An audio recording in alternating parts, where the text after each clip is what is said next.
This is the office hours video for section 3, the quadratic formula.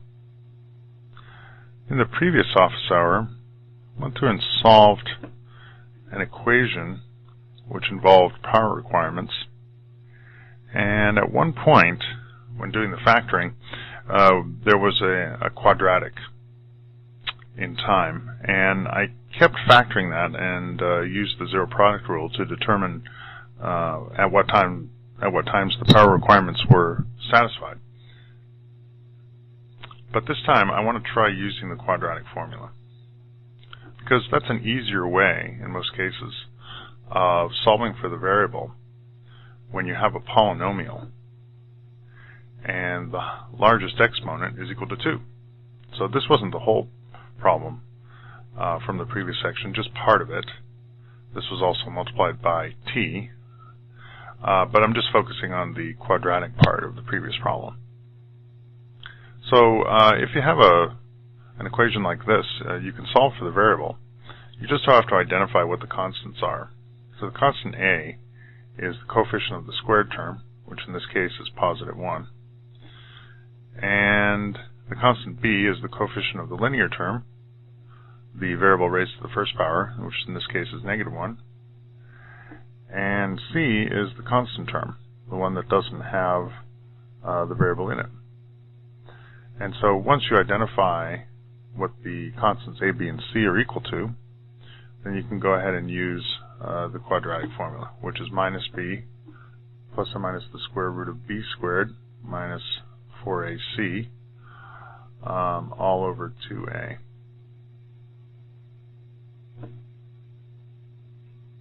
So if I go ahead and put in those values, b is equal to negative 1.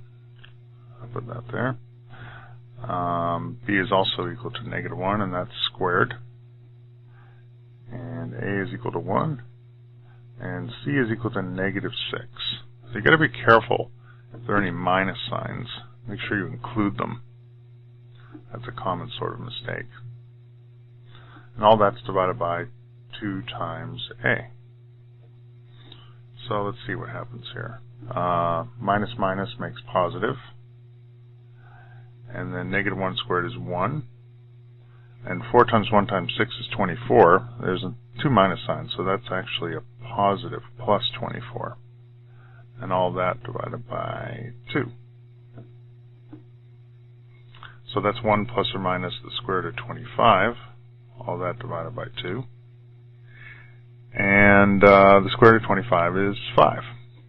So we end up with time can be 1 plus or minus 5 over 2. So if we use the plus sign, 1 plus 5, that's 6 divided by 2, which is 3. And again, the units are seconds, so 3 seconds. And if we use the minus sign, so 1 minus 5 is negative 4, we end up with negative 2 seconds. So just as with the previous office hours video, in most physics courses, time is usually considered to be greater than or equal to 0. So we turn the machine on at time t equals 0, and then all other times are positive. So this would not be a good solution. So I'm going to cross that one out. Now, we already had a solution of time equals 0, and we just got the other one, in this case, by using the quadratic formula. That's really a case of personal preference. Sometimes some people like using the quadratic formula, and some people like actually just factoring. And you can do it either way, whichever way you prefer.